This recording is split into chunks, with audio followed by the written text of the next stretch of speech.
My father went so far as to remark that he had nothing to be proud of when it came to me, and that I should not hold it against them if they were disappointed with who I was. I recall how casually he stated it, as if my presence did not matter to him. My mother, on the other hand, told me to stop overreacting and pointed out that I was being overly needy by being upset over something so insignificant.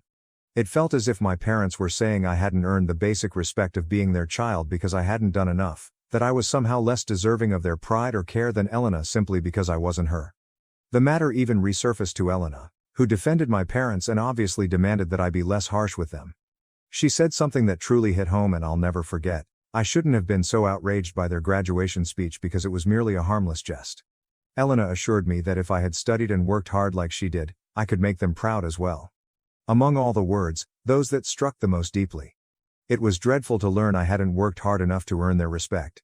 She made it sound so simple, as if all the years of effort I had put in were invisible to her, as if my difficulties and attempts to get a job had no bearing. As the older sister, I expected her to protect me in some way, but she didn't. That seemed like betrayal coming from her. Looking back, that conversation turned things around. I realized then that I had left my family behind.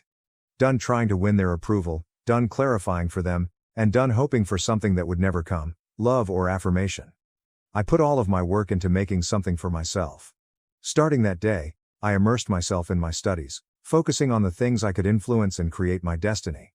2 years later, all of my hard work paid off when I was accepted on a full scholarship to my dream institution. This was a personal accomplishment for me. This was entirely my own accomplishment, the result of my dedication, determination, and refusal to let my family's neglect define me. After achieving that goal, it appeared, for the first time, that I had done something quite personal.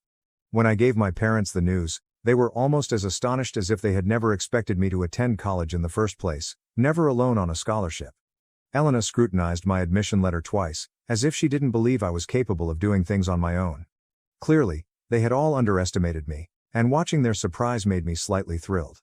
I simply shook my head at her remark, but my mother then turned my mood sour by saying that it was a good thing I had received a full scholarship because they hadn't set aside any college funds for me anyhow.